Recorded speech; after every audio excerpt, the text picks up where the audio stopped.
Você quer saber mais sobre o marco legal dos games?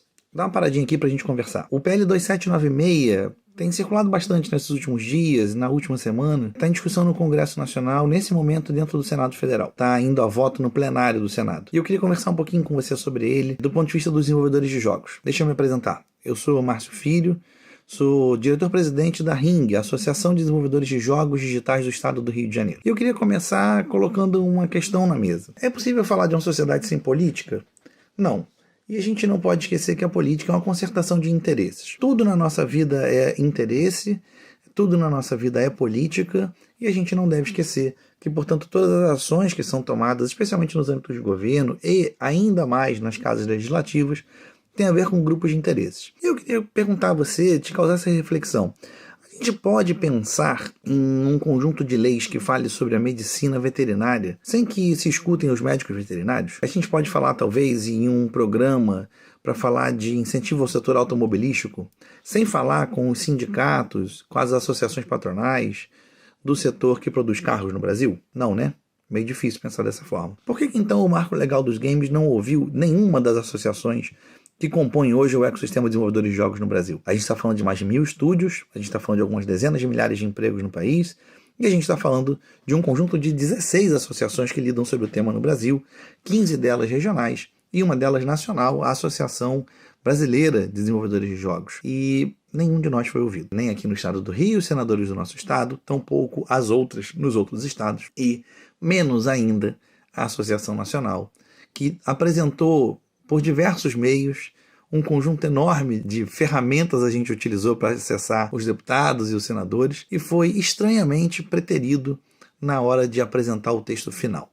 Bom, aí a gente deve se perguntar então a que interesses isso está servindo. E basta olhar para a lei para entender a que interesses ela serve. Quem gosta de videogame, gosta de jogos eletrônicos, sabe que o game tem múltiplos gêneros, né? Múltiplas modalidades. Então a gente joga jogos de esporte, jogos de ação, de aventura, de RPG, de estratégia, de tiro, de luta, de narrativa. São múltiplos estilos de jogos. Curiosamente, nenhum deles aparece citado na PL 2796. Ora, mas aparece lá citado um estilo de jogo, o tal do Fantasy Game. Fantasy Game, para você que nunca ouviu falar, né, são jogos de fantasia, ou talvez mais corretamente chamados de Fantasy Sports, né, os jogos que se baseiam em dados de personagens ou de figuras humanas do mundo real para alterarem os seus resultados no ambiente virtual. É essa galera que você conhece aí, em que você pode escolher escalar o seu próprio time minutos antes da abertura da rodada de algum campeonato importante de futebol ou de outras modalidades esportivas, e você ficar torcendo para que aqueles jogadores que você escalou tenham um bom resultado para você ganhar algum dinheiro com aquela aposta que você fez. Aliás, não é à toa que eles estão fazendo questão de se classificar como jogos eletrônicos. O setor de apostas logo receberá uma lei das bets e contará com a tributação expressiva, já expressada pelo governo federal, no sentido de atuar sobre as bets.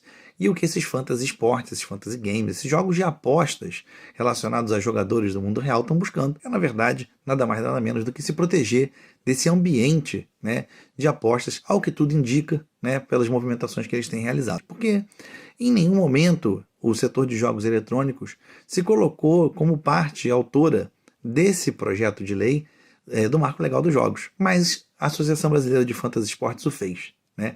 Veio a público classificá-lo como um bom modelo. Não o é. Eu gostaria de falar aqui alguns motivos do porquê que não é. Primeiro de tudo, está declarado já pelo enunciado. Ora, se é para a gente falar de jogos eletrônicos, ou a gente fala de todos os gêneros, ou não fala de nenhum em específico. Por que esse projeto fala especificamente de Fantasy Games? O que Fantasy Games tem de tão especial, tão diferente em relação às outras modalidades? Por que não o projeto, então, para proteger o RPG, ou jogos de aventura, de ação, ou mesmo jogos de esporte, né?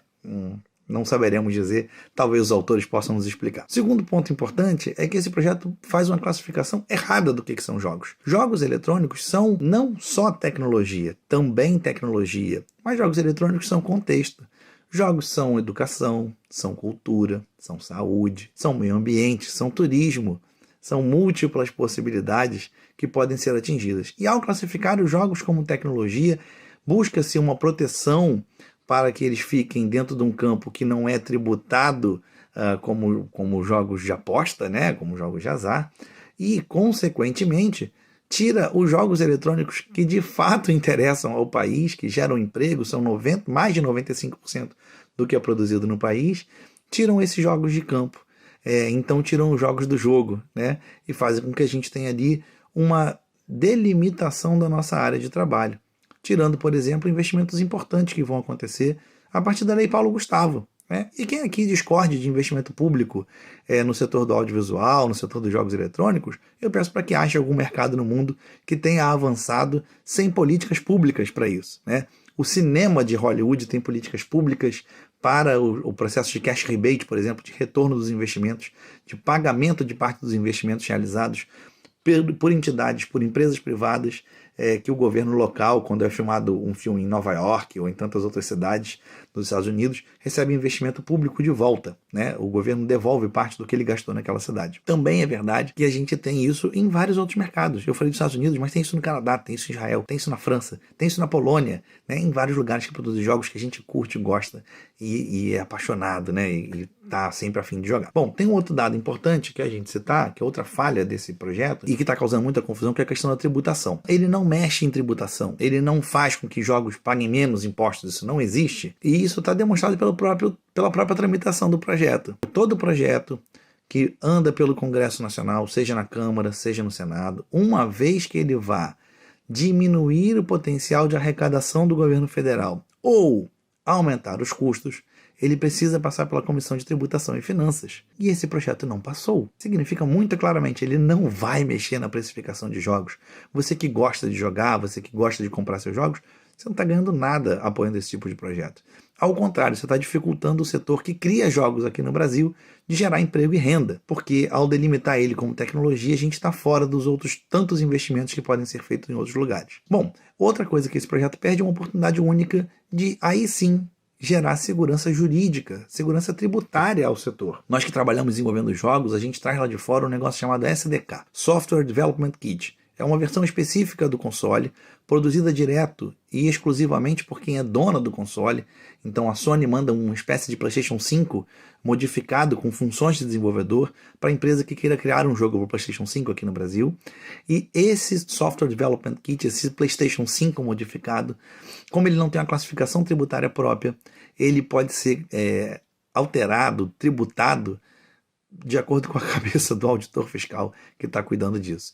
Então o que a gente precisa, na verdade, esse projeto poderia cuidar disso, a gente está fazendo emenda, pedindo para fazer a emenda para que cuide disso. Esse projeto poderia, por exemplo, classificar o que são os Software Development Kits, os hardwares e softwares que são as ferramentas de trabalho do desenvolvedor de games aqui no Brasil, dessas dezenas de milhares de profissionais. Outro ponto que ele poderia cuidar de fato e que ele não cuida é a criação de um Código Nacional de Atividade Econômica voltado a jogos.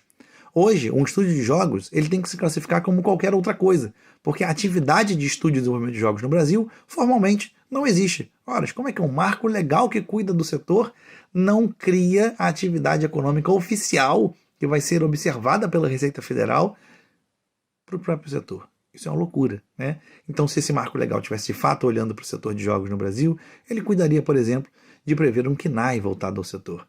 Seria uma forma da gente estimular esse processo. Por fim, senhoras e senhores, é dizer que não tem votação depois.